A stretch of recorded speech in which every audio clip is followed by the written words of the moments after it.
Test showed me that students knew but weren't 100% certain on characteristics of the historical fiction text. I was really impressed with Marina Clegg here, and she was one of my examples that I loaded. I like how she was able to very briefly explain the characteristics that she put, but also be able to show that she wasn't 100% positive. As for true events, but it not being true, I thought that was a great assessment of what historical fiction was. While it wasn't technically on level academic words being used, I think she was able to really put it into perspective, and anyone of any age would definitely understand what she was saying. Number 5 is what really got me was the looking up of information, the research. Again, not academic words used, but she had more understanding of what was needed to be done before starting the writing of one of these texts than pretty much anyone that took the pretest.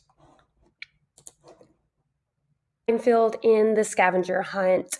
I put him at a middle ground simply because he was able to find the texts. He found one on war, the Holocaust, a text by Rainbow Rowell, Abraham Lincoln, and on an epidemic. He only put the title. There was no author or call number as mentioned on the directions. I think this was kind of a mixture of a few things. I think the OPAC system was introduced for the first time in a while. In addition, these kids have not been to the library in at least 9 months at absolute minimum. I came from a school on a fixed schedule, and for the past 5 years have been used to going to the library every 2 weeks. At Westbriar Middle School, they are on a flexible schedule. So I cannot necessarily state exactly the last time that these kids were in the library. In addition, I can't even state if they have used the OPAC or not for each individual kid. This student, Travis, was able to use it well, as he was able to find 5 different texts. He specifically chose he didn't want to do number 9, which is fine because Dr. Cook and I said we weren't going to push too hard on that one. But with Travis, I think it was a combination of not following directions 100%, the time it took to use the OPAC system, because as always, there are technical difficulties in a district as big as HISD. We're constantly having internet out and systems down, so that possibly could have added to that issue.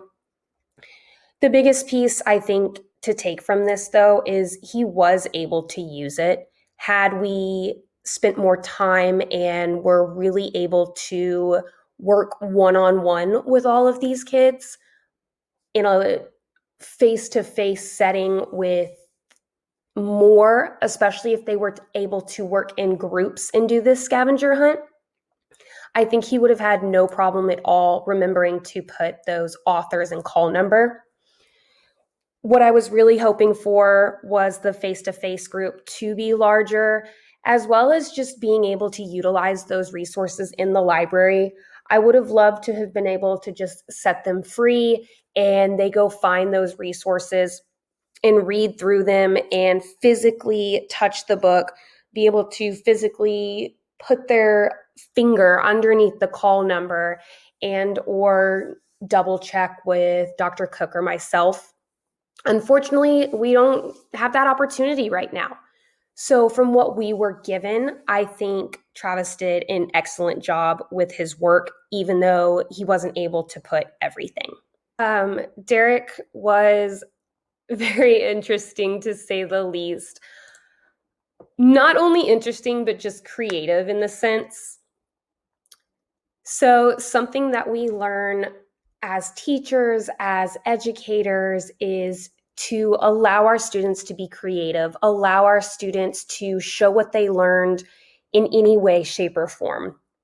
And if he had taken this Google form post-test online, he would not have been able to draw this, what I think is an adorable photo of a war scene. So I'm almost tempted to find him and ask him specifically what he would have put in Word form on the Google form if it was only online. As I mentioned in my assessment, Dr. Cook and I took this and we rolled with it and we said, yeah, this is fine. Derek tends to draw a little bit more, is much more of a visual learner, but we did understand that because there were so many different war type questions on the scavenger hunt, looking back at it, that we could understand why he chose to specifically draw this photo. And I think it's a great job. I mean, we need to be able to modify and accommodate to all of our students, our English learners, our students that fall under special education and 504 plans and have specific IEPs. And looking at this, Derek took time and showed that he understood it. In addition, I thought it was really great how he got number 7 correct too.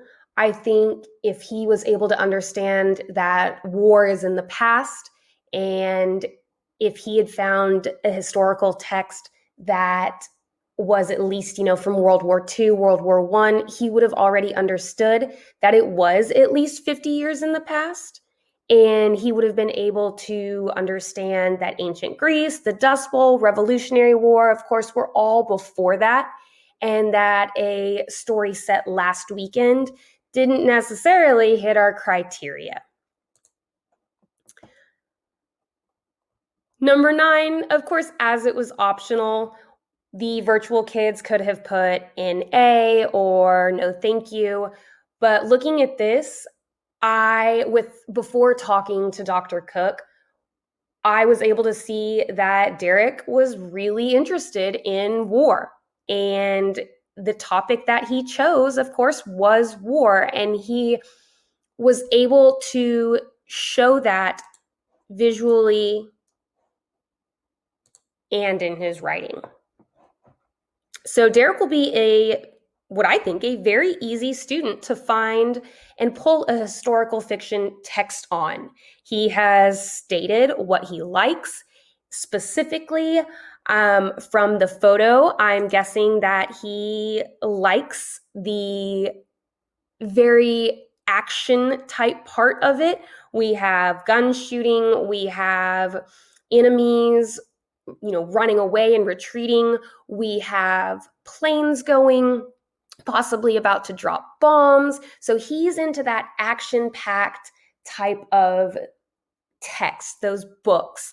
So if I were to go into the library, I would find a World War II book that is very, very action focused so that it would keep his attention.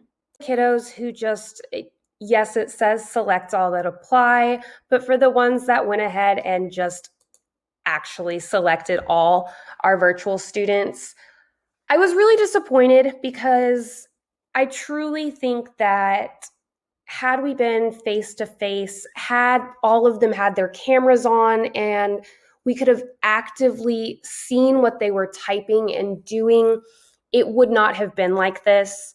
It does give Dr. Cook really good insight on to who chose to take this seriously and who she's going to make redo it. The lesson was recorded that I did. The OPAC video was on that with the step-by-step screenshot photographs, as well as me creating one and giving it to Dr. Cook. So these students knew how to get into the OPAC. They knew how to search for these texts. They were able to, rummage through those texts and find historical fiction characteristics, as well as having that entire lesson. So I was disappointed in the fact that it just wasn't taken seriously. But that is what we are struggling with right now with these virtual learners, is it's been very hard to get them to turn cameras on, to get involved, to, not play video games and be on their phone when the lesson is going on. So this is definitely something that I would almost like to do a post test after Dr. Cook does her refugee introduction lesson, and when they get, maybe halfway or finished with refugee. So I can see if it was them actually not knowing it or choosing to just select all because they could. This would be amazing for just the additional data analysis and collection for me to be able to create and keep on file.